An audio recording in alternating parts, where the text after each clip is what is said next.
তো প্রথম প্রশ্ন, ক্ষুদ্র নৃগোষ্ঠী কুকি কোন অঞ্চলে বসবাস করে? কুকি জনগোষ্ঠীকে নিয়ে কিন্তু বর্তমানে অনেক আলোচনা হচ্ছে, ডিসকাশনের একটা কেন্দ্রবিন্দু হচ্ছে কুকি জনগোষ্ঠী।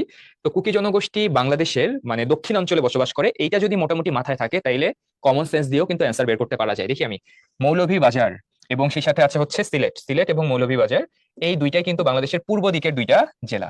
পঞ্চগড় বাংলাদেশের উত্তর দিকের একটা জেলা। তো আমার মাথায় যদি এতটুকু থাকতো যে কুকি জনগোষ্ঠী এরা বাংলাদেশের দক্ষিণাঞ্চলের দিকে বসবাস করে, তাইলে আমার হাতে অপশন একটা কক্সবাজার। শুধু যে কক্সবাজারেই কুকি জনগোষ্ঠী বসবাস করে এমন না, পার্বত্য চট্টগ্রাম এবং কক্সবাজারের বিশেষ বিশেষ এলাকায় ঘন জঙ্গল আছে, এরকম জায়গাগুলোতে কুকি জনগোষ্ঠীর বসবাস। তাহলে প্রথমটার অ্যান্সার হবে সি নাম্বার, কক্সবাজার। সহজ একটা প্রশ্ন ছিল এবং সময়োপযোগী একটা প্রশ্ন। দ্বিতীয় প্রশ্ন, ফিশারি ও সমীকরণ কিসের সাথে সম্পর্কিত? যারা হচ্ছে ইকোনমিক্স পড়ে এসেছো তাদের এই টার্মটা সম্পর্কে পরিচিত থাকার কথা। ফিশারি ও সমীকরণ বা এটাকে বিনিয়োগ সমীকরণও বলা হয়। এটা মুদ্রার পরিমাণ সংক্রান্ত একটা সমীকরণ, যেটা দিয়ে মুদ্রার পরিমাণ, মুদ্রার কম বেশি এই ধরনের হচ্ছে হিসাব নিকাশ গুলো করা হয়। এটাকে বিনিয়োগ সমীকরণও বলা হয় বা এটা ফিশারি ও সমীকরণ নামেও পরিচিত। তাহলে প্রথমটার ক্ষেত্রে অ্যান্সার ছিল আমাদের নাম্বার সি এবং দ্বিতীয়টার ক্ষেত্রে অ্যান্সার হচ্ছে নাম্বার এ, মুদ্রার পরিমাণ।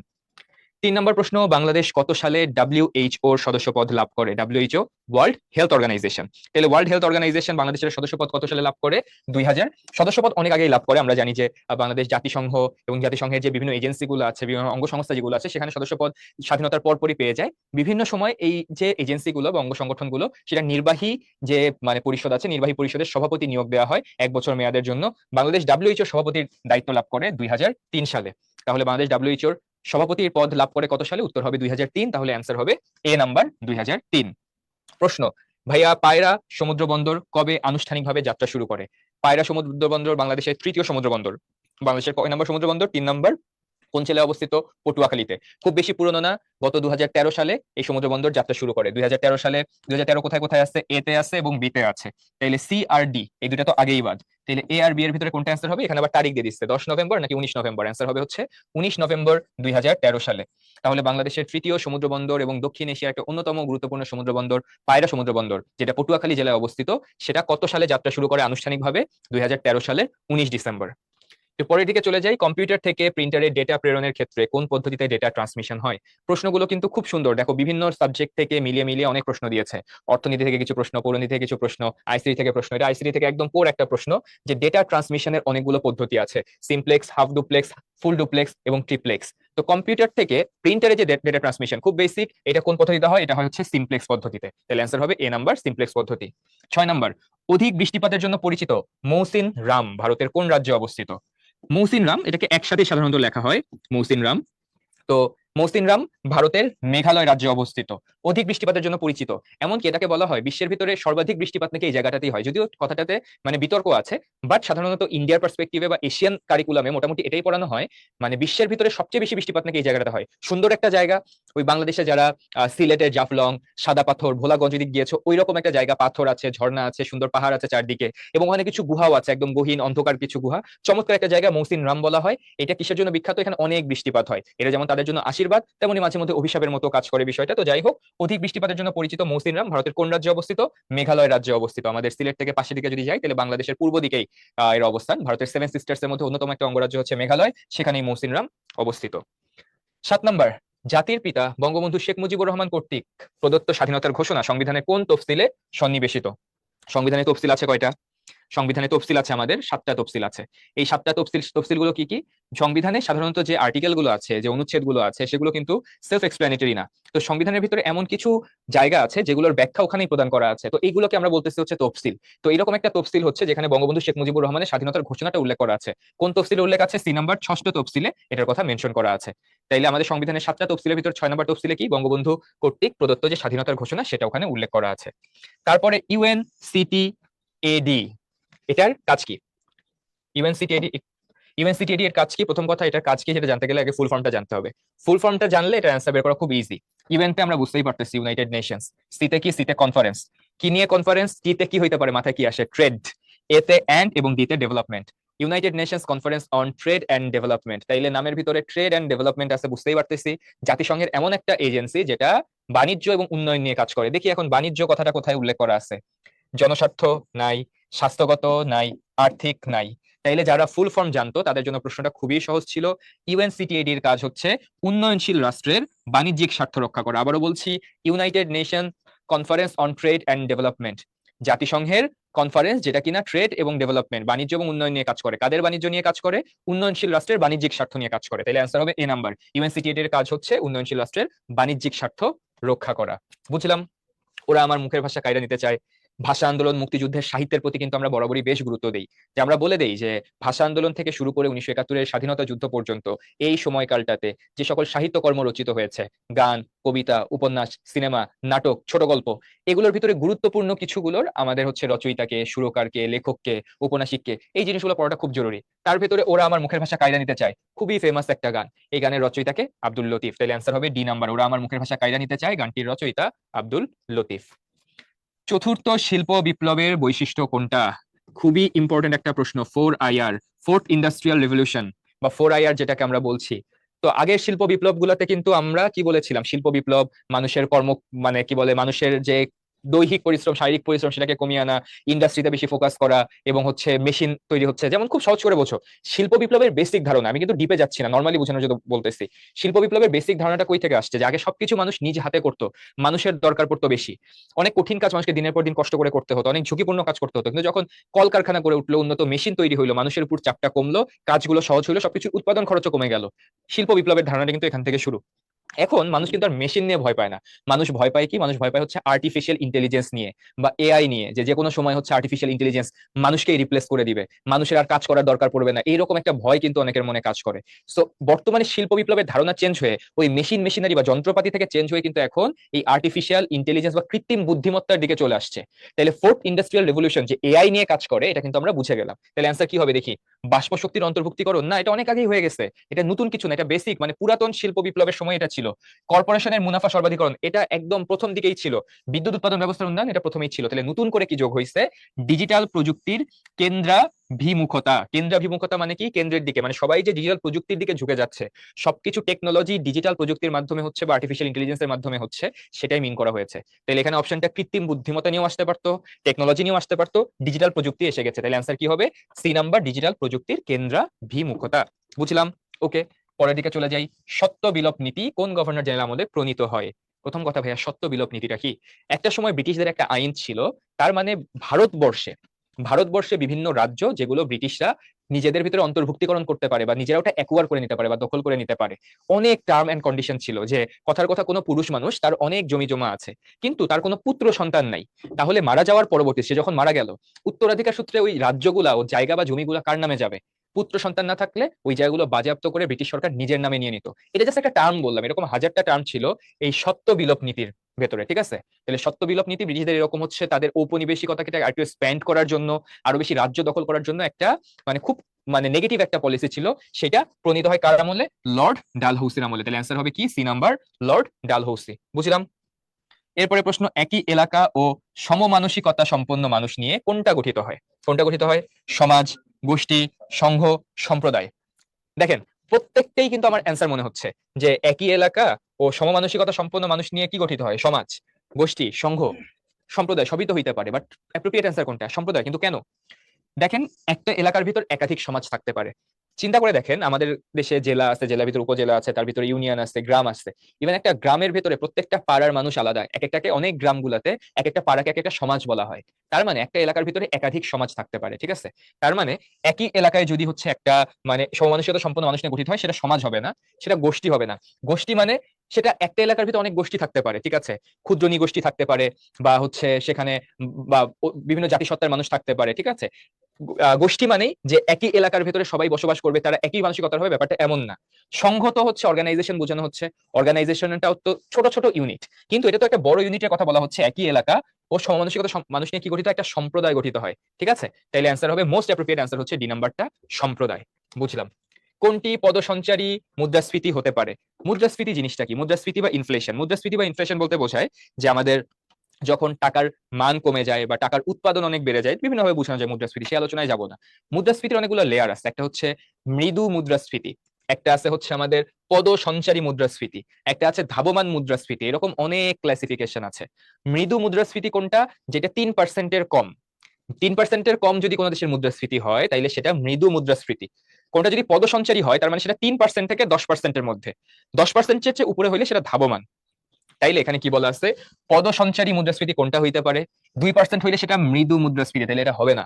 20% হইলে ধাবমান, 30% হইলে হাইপার ইনফ্লেশন, এটা পরের দিকে চলে গেছে, নাই।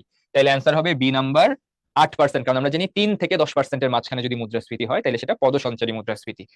বাংলাদেশে কিন্তু মুদ্রাস্ফীতি মোটামুটি এই জায়গাটাতেই ঘোরাফের করে, প্রশ্নটা এইভাবে আসতে পারতো, বাংলাদেশের মুদ্রাস্ফীতি আসলে কোন ধরনের, তাহলে উত্তর হবে পদসঞ্চারী মুদ্রাস্ফীতি।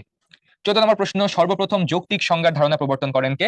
এটা হবে অ্যারিস্টটল। এগুলো একদম মুখস্থ জিনিস, যে এগুলো মনে রাখতে হবে, বিভিন্ন বই পুস্তক বিভিন্ন সংজ্ঞা কে কোনটা প্রবর্তন করেন, তেমন একটা হচ্ছে যৌক্তিক সংজ্ঞার ধারণা প্রবর্তন করেন অ্যারিস্টটল।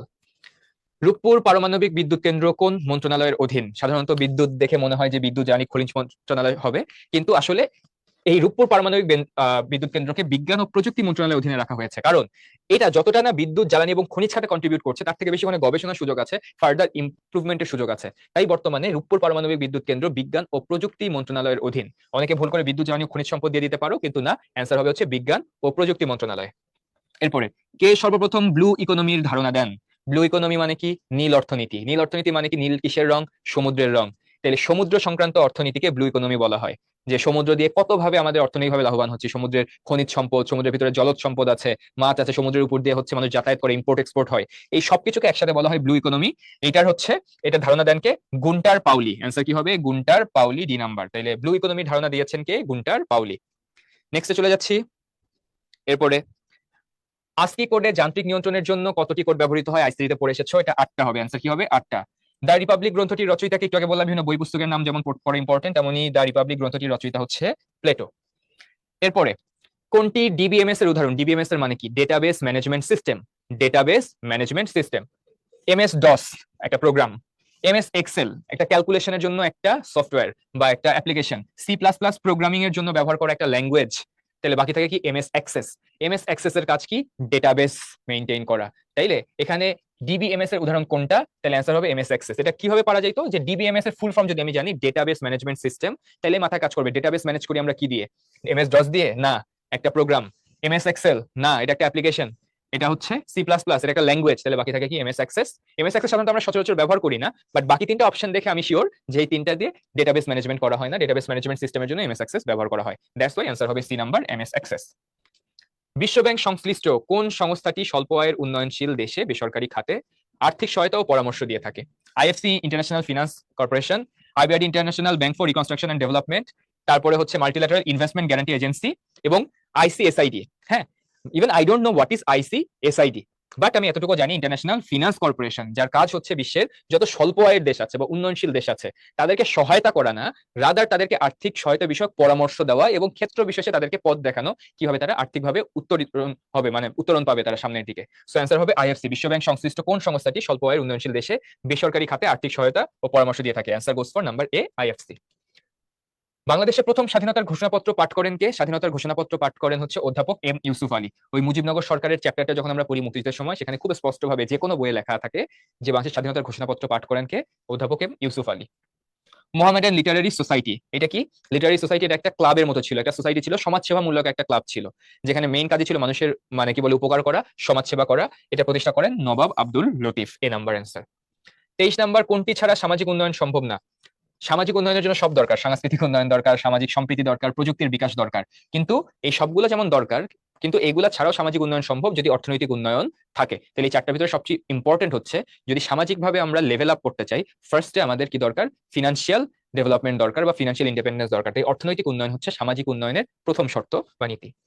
রাফা সীমান্ত কোন যুদ্ধের সাথে সম্পর্কিত? এখানে কোনটা অ্যান্সার দেওয়া নাই, বাট আমি তোমাদেরকে বলে দেই। এখানে অনেক জায়গায় হয়তো সলভ পাবা যেখানে বলবে এখানে অ্যান্সার নাই, বাট কোয়েশ্চেনটা একটু ভালো মতো বুঝতে হবে। প্রথম কথা, রাফা সীমান্তটা যদি আমি খুঁজতে যাই যে কোন দুইটা দেশের মাঝখানে আছে, তাহলে চারটা অপশনে কোনোটাই না। প্রশ্নে কি বলছে? যে রাফা সীমান্ত কোন দুইটা দেশের মাঝখানে অবস্থিত? না, প্রশ্ন বলছে রাফা সীমান্ত কোন যুদ্ধের সঙ্গে সম্পর্কিত। অনেক সময় দুইটা দেশের মাঝখানে একটা জায়গা, যুদ্ধ কিন্তু ওইটা নিয়ে অন্য একটা দেশের সাথেও লাগতে পারে। হ্যাঁ, যেমন কথার কথা ডোকলাম সীমান্ত, হ্যাঁ, এখানে চীন আছে, ভুটান আছে, ভারত আছে। আবার যদি আমি চিন্তা করি শিলিগুড়ি করিডোর, হ্যাঁ, এই জায়গাগুলোতে কিন্তু চীনেরও মাঝে মধ্যে ইন্টারফারেন্স আছে। চীন সরাসরি সেটার পার্ট না হয়ে। এত কথার দরকার নেই, সহজ করে আগে বলি, রাফা সীমান্তটা অবস্থিত হচ্ছে ফিলিস্তিন এবং মিশরের মাঝখানে। কিসের মাঝখানে? ফিলিস্তিন এবং মিশরের মাঝখানে। গাজা উপত্যকাকে অ্যাক্সেস করার জন্য এই সীমান্তটা ব্যবহার করা হয়। তো অনেকে মনে করবে যে এখানে তো ফিলিস্তিন আর মিশর অপশনই নাই, ওদের ভিতরে তো যুদ্ধ হয়নি, তাহলে অ্যান্সার নাই। বাট এখন প্রশ্ন, গাজা উপত্যকা নিয়ে যুদ্ধটা কার সাথে কার? ফিলিস্তিন এবং ইসরায়েল। সো এখানে answer 100% goes for number C. এর অ্যান্সার হবে সি নাম্বার, ইসরায়েল এবং ফিলিস্তিন। তাহলে ব্যাপারটা বুঝতে হবে, রাফা সীমান্তটা অবস্থিত ইজিপ্ট এবং প্যালেস্তাইনের মাঝখানে, কিন্তু কোথায় অবস্থিত সেটা প্রশ্ন করে নাই, বলছে এটা কোন যুদ্ধের সাথে সম্পর্কিত। এখন রাফা সীমান্তটা ইম্পর্টেন্ট কেন? গাজা উপত্যকাটাকে অ্যাক্সেস করার জন্য। গাজা উপত্যকা নিয়ে কার কার মারামারি? প্যালেস্টাইন আর ইসরায়েলের। তাইলে কোনো ডাউট ছাড়া এটার অ্যান্সার হবে ইসরায়েল এবং ফিলিস্তিন। 24 নাম্বার। ওকে, আমরা একটু সামনের দিকে চলে যাই তাইলে। সেপ্টেম্বর অন যশোরের একটা কবিতা, এটা আমাদের মুক্তিযুদ্ধের সময় আমাদের স্বাধীনতা যুদ্ধ নিয়ে লেখা হয়েছিল, যেটা লিখেছিলেন অ্যালেন গিন্সবার্গ। তাহলে অ্যান্সার হবে নাম্বার ডি, অ্যালেন গিন্সবার্গ। কোনটি ম্যালাথাসের জনসংখ্যা তত্ত্বের অনুমিত শর্ত? একদম একটা জেনারেলাইজড কনসেপ্ট, যে উৎপাদন যদি আমাদের বাড়ে গাণিতিক হারে, তাইলে আমাদের জনসংখ্যা বাড়বে জ্যামিতিক হারে। ঠিক আছে, তাইলে এখানে কৃষিক্ষেত্রে ক্রমহ্রাসমান উৎপাদন বিধি প্রযোজ্য, উৎপাদন প্রযুক্তি পরিবর্তনশীল, নরনারীর মধ্যে আকর্ষণ অনিয়ন্ত্রিত, কৃষি ন্যূনতম উৎপাদন ব্যবস্থা। কৃষি হচ্ছে ন্যূনতম উৎপাদন ব্যবস্থা। এখানে বেশ কয়েকটা লেয়ার ছিল, যে সবচেয়ে নিচের লেয়ারে হচ্ছে কৃষি, এরপর আস্তে আস্তে হচ্ছে ইন্ডাস্ট্রি, শিল্প টিল্প সবকিছু লেখা ছিল। ম্যালাথাস তার এই থিওরিতে বলেছিলেন যে যতগুলো অর্থনৈতিক উত্তরণের পথ আছে বা যতগুলো উৎপাদনের রাস্তা আছে, কৃষি হচ্ছে সর্বনিম্ন স্তর। তাহলে সেখান থেকে এটা অ্যান্সার হবে হচ্ছে কৃষি ন্যূনতম উৎপাদন ব্যবস্থা। তো প্রশ্নটার মানে কি? এটা যখন ইউনিভার্সিটি লেভেলে যে তোমরা একটু পড়াশোনা করবা, তখন এই জিনিসগুলো আরো সহজ হয়ে যাবে। বা কেউ যদি তোমরা এইচএসসি লেভেলও ভালো মতো পড়ে এসেছো, যারা হিউম্যানিটিসে ছিল, তাদের জন্য প্রশ্নটা সহজ। দেখো, কোনটি ম্যালাথাসের জনসংখ্যা তত্ত্ব? ম্যালাথাস তিনি এই থিওরিটার প্রবক্তা। থিওরিটার নাম কি? জনসংখ্যা তত্ত্ব। অনুমিত শর্ত মানে কি? অ্যাজাম্পশন। কেউ যখন কোনো থিওরি প্রবর্তন করে, তার আগে তাকে কিছু অ্যাজাম্পশন দিতে হয়, তার ধারণা। আমি যদি বলি যে বাংলাদেশের অবস্থা কেন হচ্ছে অন্য দেশের থেকে পিছায় আছে, তার আগে কিছু অ্যাজাম্পশন দিতে হবে আমাকে, যে বাংলাদেশের সবাই মানে চাকরি কেন্দ্রিক, এই দেশের মানুষের ভিতরে রিস্ক টেকিং মেন্টালিটি নাই, এই কথাগুলো যে বলতেছি, এগুলোকে বলা হয় অনুমিত শর্ত বা অ্যাজাম্পশন। তেমনি ভাবে ম্যালাথাস তার জনসংখ্যা তত্ত্বের সময় কিছু অ্যাজাম্পশন দিয়েছিলেন। তার ভিতরে তার একটা অ্যাজাম্পশন ছিল কৃষি ন্যূনতম উৎপাদন ব্যবস্থা। কেন অ্যাজাম্পশন সেটাও ব্যাখ্যা করলাম, যে কৃষি সবসময় যে ন্যূনতম উৎপাদন ব্যবস্থা হবে এমন না, অনেক দেশ কৃষি দিয়েই তাদের হাইস্ট লেভেলে উৎপাদন করে। তার মানে ম্যালাথাস তার যে থিওরি দিয়েছিলেন, সেই থিওরিতে তিনি ধরেই নিছিলেন উৎপাদন ব্যবস্থার সর্বনিম্ন স্তর হচ্ছে কৃষি। ঠিক আছে, তাহলে প্রশ্নটাও বুঝলাম, অ্যান্সারও জানলাম, কৃষি ন্যূনতম উৎপাদন ব্যবস্থা। এরপরে দেখি প্রথম স্বীকৃতিপ্রাপ্ত বাংলাদেশি জিআই পণ্য কোনটা? Geographical indicator. বর্তমানে বাংলাদেশে অনেক আছে জিওগ্রাফিক্যাল ইন্ডিকেটর। ঠিক আছে, সর্বপ্রথম ছিল জামদানি শাড়ি, এরপরে এসেছিল ইলিশ, তারপরে হচ্ছে খিরসাপাতি আম, একে একে এখন অনেক আসছে, 10টা 12টা মনে পার হয়ে গেছে, even I lost my count. তাহলে এটার অ্যান্সার হবে প্রথম স্বীকৃতিপ্রাপ্ত বাংলাদেশি জিআই পণ্য বা জিওগ্রাফিক্যাল ইন্ডিকেটর কোনটা? অ্যান্সার হবে জামদানি শাড়ি। ট্যাবু শব্দের অর্থ কি? খুবই চমৎকার একটা প্রশ্ন, মানে আমি খুব খুশি হয়েছি প্রশ্নটা দেখে। এন্ড এটার অ্যান্সারটা সুভাষণবাদ, লোকরীতি, প্রথা, নিষেধাজ্ঞা। তিনটাই যদি অ্যান্সার দিতে বলতো আমাকে, আমি তিনটাই অ্যান্সার দিতাম, তিনটার। কারণ ট্যাবু শব্দের প্রথম কথা, পরীক্ষায় নাম্বার পাওয়ার জন্য নাম্বার সি অপশন, যারা সি দিছো তারাই নাম্বার পাবা, অন্য কেউ নাম্বার পাবা না। বাট ট্যাবু শব্দের একদম আক্ষরিক অর্থ হচ্ছে নিষেধাজ্ঞা। আমাদের সমাজে ট্যাবু কি? আমাদের সমাজে অনেক ট্যাবু আছে। ঠিক আছে, বিদেশে অনেক ট্যাবু আছে। কিছু কিছু সমাজ আছে যেখানে মাংস খাওয়া বা হচ্ছে মাছ মাংস আমিষ জাতীয় কোনো কিছু খাওয়া সেটা নিষেধ, সেটা একটা ট্যাবু। তো এগুলো হচ্ছে একটা ট্যাবু। কিন্তু ট্যাবুটা সরাসরি নিষেধাজ্ঞা না। ট্যাবুটা আগে মানুষের একটা লোকরীতি থেকে আসে, তারপরে ওটা একটা প্রথাতে পরিণত হয়, এবং ওই প্রথাকেও ভাঙতে গেলে তখন তারা নিষেধ করে। তার মানে ট্যাবু শব্দের ব্রডার মিনিং যদি চিন্তা করি, তাহলে এটা লোকরীতিও কারেক্ট, প্রথাও কারেক্ট, নিষেধাজ্ঞাও কারেক্ট। কিন্তু একদম আবিধানিক ভাবে যদি অ্যান্সার বের করতে চাই ট্যাবু শব্দের অর্থ কি, তাইলে অ্যান্সার হবে নিষেধাজ্ঞা। তাহলে অপশন সি, নিষেধাজ্ঞা। একদম লাস্ট দিকে চলে আসছি। বাংলাদেশি জাহাজ এমভি আব্দুল্লাহ কত তারিখে সোমালিয়ান জলদস্যুদের কবলে পড়ে? রিসেন্টলি সবাই দেখেছো বিষয়টা, যে সোশ্যাল মিডিয়াতে এসেছে, টিভিতে এসেছে। একটা জাহাজ, তেলবাহী জাহাজ, কয়লাবাহী জাহাজ, সেটা মানে যাচ্ছিল, এর মাঝখানে সোমালিয়ান জলদস্যুদের কবলে পড়ে। কত তারিখে? 2024 সালের 12 মার্চ। লাস্ট প্রশ্ন, বই কোন ধরনের সংস্কৃতি? বই সংস্কৃতি বিভিন্ন লেয়ার আছে, বস্তুগত সংস্কৃতি, অবস্তুগত সংস্কৃতি, লোকজ সংস্কৃতি। বই একটা ম্যাটেরিয়াল জিনিস, তাহলে ম্যাটেরিয়াল জিনিস কি হবে তাইলে? বস্তুগত সংস্কৃতি। তাইলে 30 নম্বর প্রশ্নটা, বই কোন ধরনের সংস্কৃতি? বস্তুগত সংস্কৃতি। তাইলে মোটামুটি এই ছিল আমাদের জিকে পার্টের সলভ। ওভারঅল প্রশ্ন দেখে আমার যদি ফিডব্যাক জানতে চাওয়া হয়, প্রশ্ন স্ট্যান্ডার্ড এসেছে, কিন্তু সাবজেক্টিভ প্রশ্ন বেশি। 30টা প্রশ্নের ভেতরে 10 থেকে 15টা প্রশ্ন খুব বেসিক, যে কোনো সাধারণ জ্ঞানের বই অ্যাক্সেসেবল। বাকি 15 16টা বা 17টা প্রশ্নের মতো আমার কাছে মনে হয়েছে একদম সাবজেক্টের কোড থেকে আসছে। পৌরনীতি, ভূগোল, অর্থনীতি, মানবিক বিভাগের যে বইগুলো আছে এইচএসসি লেভেলে, সেখান থেকে ডিরেক্ট তুলে দেওয়া হয়েছে। সো ওভারঅল খুব চমৎকার মানে প্রশ্ন হয়েছে। এন্ড আশা করছি তোমরা সবাই পরীক্ষা ভালো দিয়েছো। এন্ড সবার জন্য শুভকামনা রইলো। এন্ড আজকে এই পর্যন্ত, ইনশাল্লাহ তোমাদের সাথে আবারও কোনো একদিন এক সময় দেখা হয়ে যাবে। সেই পর্যন্ত সবাই ভালো থেকো, সুস্থ থেকো। আল্লাহ হাফেজ। আসসালাম।